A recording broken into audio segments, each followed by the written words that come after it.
In this video, we're going to talk about LU factorization. So let's define the LU factorization of a square matrix A. That means to write A in the form L times U. And let's talk about the properties of these two matrices, L and U. So L is going to be a unit lower triangular matrix. And when we say unit, we mean ones on the main diagonal. U is going to be an upper triangular matrix, and for U, there's no requirement about what the diagonal entries have to be. So let's look at an example just to see an LU factorization. So we've got one towards the bottom of the screen here. So we've got a matrix A, which is our matrix on the left, this guy here, and we have factored it into a product of L times U. So let's look at our matrix L here. It does have ones on the main diagonal, and it is a lower triangular matrix. Remember, lower triangular means you've got zeros above the diagonal. So it's a unit lower triangular matrix, and then U is an upper triangular matrix. There's no requirement on the diagonal entries, but to say that the matrix is upper triangular means that we've got zeros below the diagonal. Now, the reason why we care about LU factorization is that it makes it particularly easy to solve systems. Suppose we're given the LU factorization that we see at the top of the screen. The problem is to solve the system, AX equal B, using this LU factorization. So let's start by saying, well, our system has the form AX equal B, and we know that A is equal to LU. So really, we could write that system as L times U times X equals B. And this looks sort of strange because we're not used to seeing three matrices multiplied together on the left side. So what we can do is we can just think of this U times X as being a single object. In fact, it's a vector. When we multiply the matrix times the vector, we just get some new vector. So we're going to call that Y. So this is going to be step one. We're going to say, let Ux equal Y, and we are just going to focus on solving the system that looks like Ly equals B. We know how to solve systems, so we should be able to find the vector Y pretty quickly, and then we'll worry about getting the vector X in step two. So let's write down the system Ly equals B, and just to emphasize the names for our variables, I'm going to write Y1, Y2, Y3. So we're going to fill in the matrix L. We can just take a look back at the LU factorization that we were given. So that was this matrix here. That's our L. And what we're putting in on the right side are just the constants from the system that we were given. So B is 1, 2, -8. Now this is going to be a particularly nice system to solve because of the structure of the coefficients. See, this is a lower triangular matrix. So it's going to be easy to start at the top row, solve for Y1, and then just work our way down and get our variables that way. So let's do it. Starting at the top row says Y1 plus 0Y2 plus 0Y3 is equal to 1. So we immediately get Y1 equals 1. Going into the second row, 2Y1 plus Y2 is equal to 2. We'll use our information from the previous step. We know that Y1 is 1. So we'd have 2 plus Y2 equals 2, which tells us Y2 has to be 0. Okay, and then we'll go down into the third row. 4Y1 plus 3Y2 plus Y3 is going to be equal to -8. So we'll use both our previous two pieces of information. 4 plus 0 plus Y3 equals -8. So that tells us that Y3 is equal to -12. So let's write this up just as a single vector, which we'll call Y. So at the end of step one, we have figured out that Y looks like 1, 0, -12. So let's think about what we should do next. Well, let's scroll back to the beginning of step one. We said that Ux was equal to Y. So step two is going to be all about using this equation, and we should be able to solve for X. Step two, solve the equation Ux equals Y. So U will be the matrix coming from our LU factorization, which we were given. our variables now are going to be the x1, x2, x3. And what's acting as our constant vector is the vector y that we've just solved for. So we're using that vector y from the first step to now set up the second step. So let's scroll back to our LU factorization, just fill in the details for matrix U. So our matrix U was the second matrix in the factorization. So now our coefficients are upper triangular, and that means that it's going to be particularly easy to start from the bottom of this matrix, just work our way up and get our x values. So bottom equation says that 6x3 is equal to negative 12, meaning x3 is going to be equal to negative 2. Second row then says 2x2 plus x3 is 0. So we'll sub in our known information. This becomes 2x2 minus 2 equals 0. So that tells us that x2 is going to have to be 1. And then going up to our top row, 2x1 plus x2 plus x3 equals 1. We can sub in both our known pieces of information here. So 2x1 plus 1 minus 2 equals 1 tells us that x1 is going to have to equal 1. And there we have the solution to our original system. Remember, x was the vector that solved our original system, ax equal b. So we're done. Our solution is 1, 1, negative 2. So the beauty of the LU factorization is that it breaks solving a system up into 2 steps. And each of those steps are quite easy because when you've got either a lower or upper triangular matrix, it's easy to just work row by row to solve the system. Let's talk about how we find the LU factorization of a matrix, and then we'll practice with an example. So what we want to do is turn our matrix A into REF, but we want to do that using only one particular type of row operation. We just want to do that third type of operation where we take our current row and we go minus some multiple of our pivot row. So meaning we're not allowed to multiply or divide any rows, and we're not allowed to do any row swaps. Okay, as we turn A into REF, we're going to record the K value at each step. So we're just thinking of phrasing our operation as row minus K times our pivot row, and we're just recording this particular K value here. We'll see how that helps us build the LU factorization. So not every matrix can be put into the form LU. It's only possible to find an LU factorization when no row swaps are required. So we're going to find the matrices L and U for the following matrix A. This is the same matrix that we were working with in our previous example, so we'll just figure out where that LU factorization came from. So what we're going to do is consider the top left entry here to be our pivot, and we're going to try to get zeros in the rest of the first column. So we're going to eliminate the 4 and the 8. Remember that we're not allowed to divide a row through, so we have to keep our pivot as a 2. So we'll have to do row 2 minus 2 row 1, and we'll have to do row 3 minus 4 row 1. We're going to record our K values in each step. So K represents the multiple that we are subtracting off of our pivot row. So if you're doing something like negative 2 row 1, your K is going to be positive 2.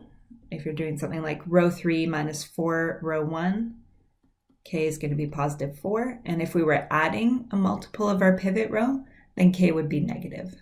So let's try our row operations. Top row is staying the same. Then we're going to go row 2 minus 2 row 1. That's going to give us 0, 2, 1. And for row 3 minus 4 row 1, 0, 6, and 9.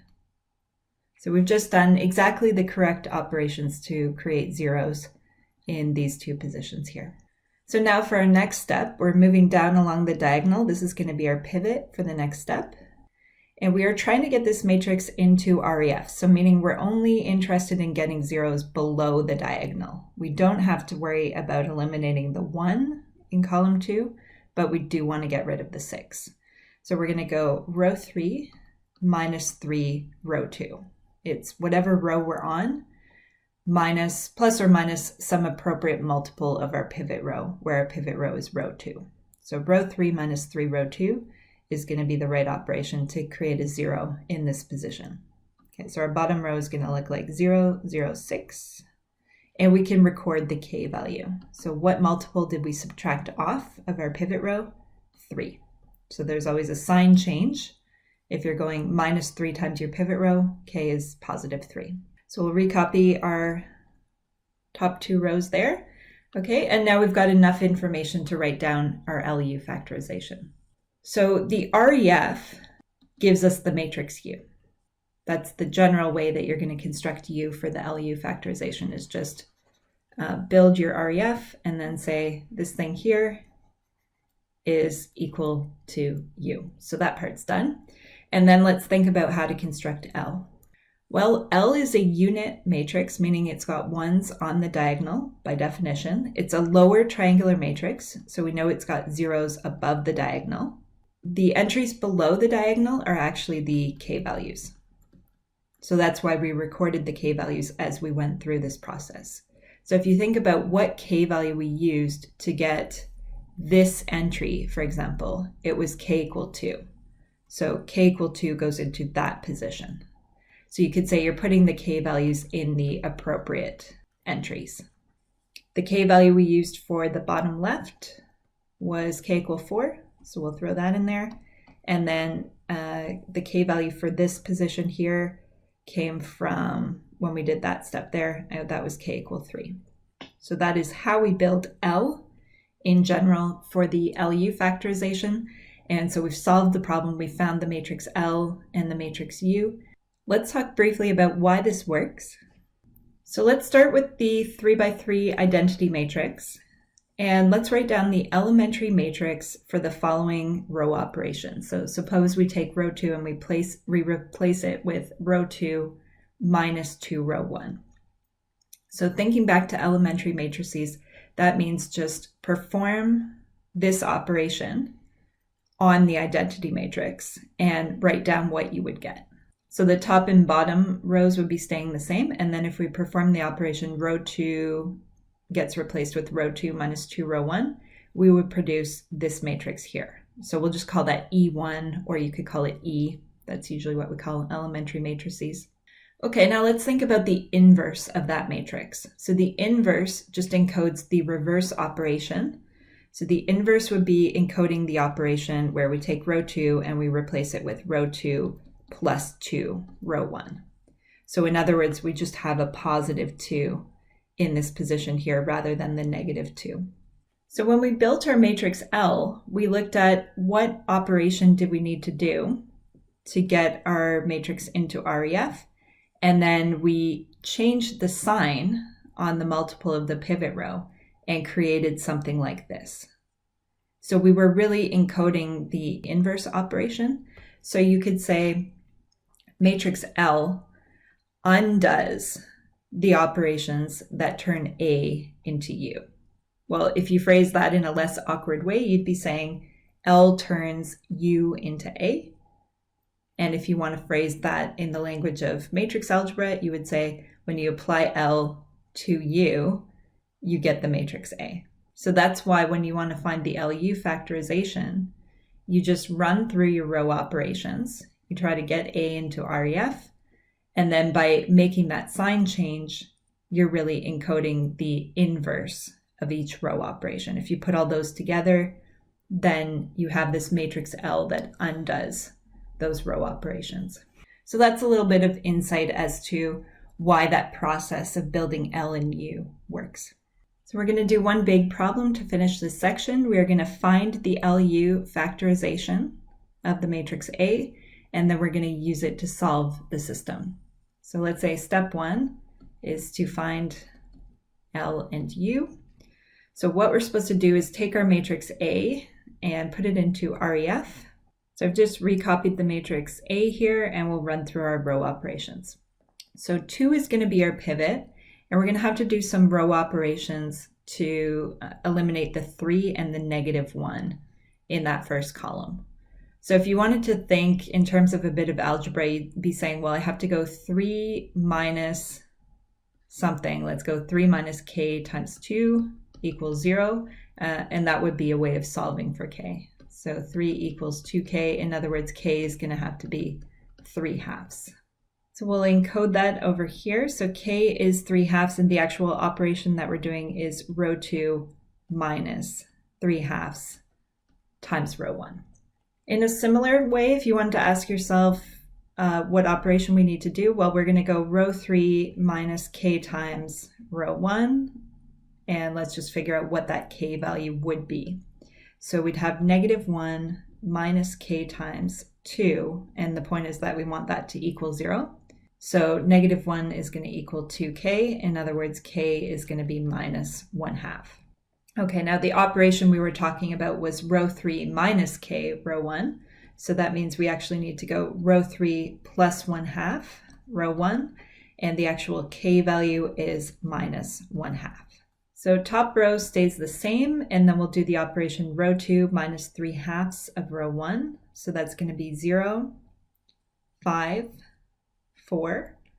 And then for the bottom row, doing row 3 plus half of row 1, we're going to have 0, 0, and 2. So now moving down to the next diagonal entry, 5 is going to be our pivot for the next step. And you might notice, oh, we already have a 0 in this position. So that means the k value is going to be 0 for this bottom row. There's no adjustment required. So formally, you'd be saying, well, I'm going to go row 3 minus 0 times row 2. I don't need to adjust row 3 at all. So k value is 0. So I'll just recopy our matrix. Right, so we are now in REF. That means this matrix here is our matrix U. And then let's write down our matrix L. So L has 1s along the main diagonal, always. It's always lower triangular. So that means we've got 0s above the diagonal. And then we just filled the k values into the appropriate positions. So in the first column, it was 3/2 and -1/2. And in the second column, it was 0. Only thing to be careful of, I think, in filling in the k values is just that there's always the sign change. So if you do the operation row 2 minus 3/2 row 1, then your k value is +3/2. So step 1 is done. Step 2 is to now get into the actual solving. So we're trying to solve the system ax equal b, and what we know is that a can be rewritten as LU. So we've actually got this system called LUx equal b. And what we did previously is we said, well, let ux be just some new vector. So I'm going to call it y. So that way we're working from the outside in. We're going to solve the system ly equal b. And then once we've got that, then we can figure out x. So our coefficients then are just coming from this matrix L that we've just built. The constants b are coming from the original system. So we'll just scroll back up to see that from the problem. So there we go. They were 2, 0, -5. And what is quite important here is that we give our variables the correct name. So we should really call these y1, y2, y3, or essentially just anything other than x. See, we won't actually solve for the vector x until the last step of the problem. So it's important to understand that these are just intermediate variables and they're not actually what we're ultimately looking for. So looking at this matrix, it is lower triangular, which means the simplest row is at the top. So let's start there. Top row says that y1 is equal to 2. Second row says 3/2 y1 plus y2 equals 0. So if we plug in the fact that y1 is 2, we get 3 plus y2 equals 0. In other words, y2 is equal to -3. And then we can head down to the bottom row. -1/2 y1 plus y3 equals -5. And in general, you would use both your pieces of information here.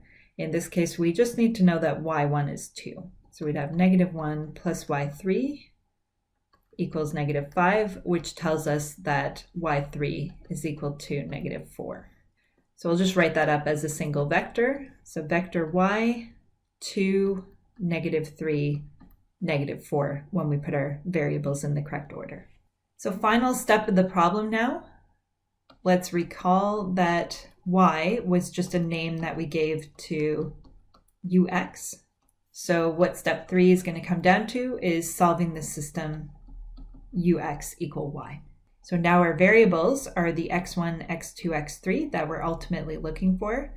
What's acting as our constants here are these y values that we just found in the previous step. So the 2, the -3, and the -4.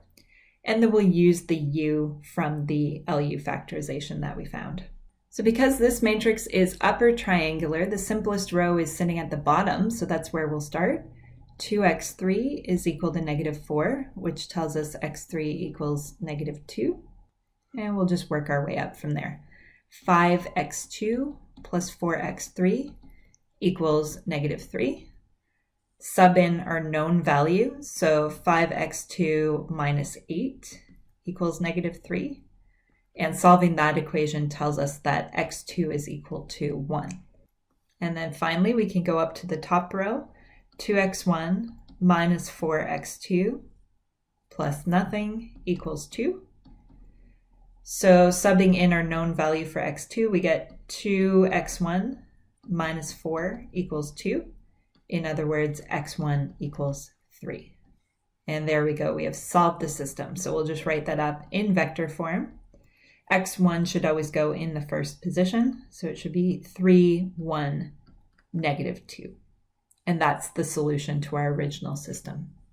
So LU factorization can be quite useful for larger matrices where the Gauss-Jordan process could be quite complicated. We've seen how to find the LU factorization, and we've seen how to solve a system using the LU factorization. Thanks for watching.